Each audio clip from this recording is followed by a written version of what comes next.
Ik ben Noor, ik ben 10 jaar en ik zwem voor de DZK uit Vlissingen. En hoe lang zit je al bij die zwemclub? Ik denk ongeveer 7 jaar. En hoe vaak heb je hier al in Breskens gezwommen in de haven? Dit is volgens mij mijn 3e jaar. En hoe ging het zwemmen? Het ging niet zo heel erg goed, want ik had een beetje last van mijn luchtweg bij het ademen, maar ik ben wel eerste geworden. En vorig jaar? Vorig jaar was ik ook eerste geworden, toen heb ik de Zeelandbeker gewonnen. Hoe vaak zwem je eigenlijk? Ik zwem eigenlijk bijna elke dag in de week. En in open water? Ja, eigenlijk in de zomer train ik bijna elke dag in de week open water. En in de winter zwem ik niet open water. Maar ik zwem ook in de zee. Hoe vind je het om hier te zwemmen in open water? Ja, ik vind het hier heel erg leuk. Alleen het is niet zo'n hele snelle baan. En ik vind het in open water natuurlijk echt heel erg leuk. Want dan hoef je niet keerpunten te maken en zo ben je veel vrijer in hoe je zwemt. En welke afstand heb je gezwommen? Ik heb de 500 meter vrije slag gezwommen. Is dat moeilijk, om 500 meter? Ja, het is wel iets zwaarder dan de 250 meter, want het is dus het dubbele. En dat is wel zwaar. Maar als je er nou eenmaal aan gewend bent, dan is dat iets minder zwaar. Kom je volgend jaar weer? Ja, ik kom volgend jaar weer. En misschien de jaren daarna ook wel. Oké, nog veel succes met het zwemmen. Bedankt.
Ik ben Maud, ik ben 13 jaar en ik zwem voor de zwemclub de Zeeuwse Kust in Vlissingen.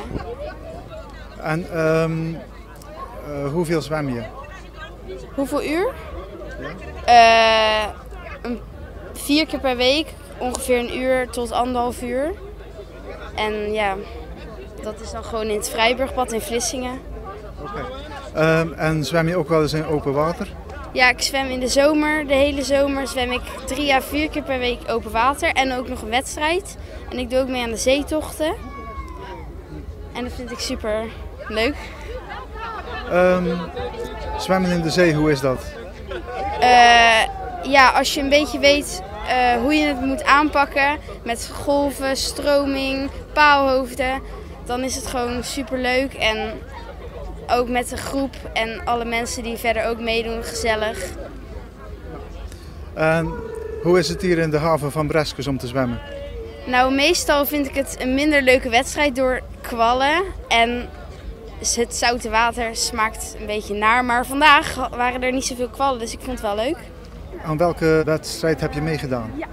De 1 kilometer bij de meisjes junioren en de 3 kilometer voor de senioren open. En hoe is het gegaan? Het ging super goed. Wel moest ik een beetje opletten met hoe ik de bocht afsneed, want dan was je veel sneller. Maar ik vond het wel een beetje eng tussen de boten, maar verder is het prima gegaan. Op welke plaats ben je binnengekomen? Dus ik zou het nog niet weten. Ik weet niet of de uitslag er al is. Je hebt nog andere familieleden die zwemmen. Wie zijn dat? 2 zusjes en mijn vader. Wat ben je van plan in de toekomst om te doen met zwemmen? Nou, ik denk dat ik in de toekomst gewoon als hobby het verder blijf doen. Maar ik ga er niet mijn echte sport van maken. Ik ga gewoon naar school en een werk vinden en zo. En dan doe ik het er maar gewoon lekker bij. Heb je al een idee wat je wil worden? Nee, daar moet ik nog over nadenken. In welk schooljaar zit je? Ik zit in de 4e klas. En welke richting? Gymnasium. Zo, dan ben je een goede student. Heb je goede punten? Ja hoor, prima gewoon. Oké, nog veel succes met zwemmen en met het studeren. Heel erg bedankt.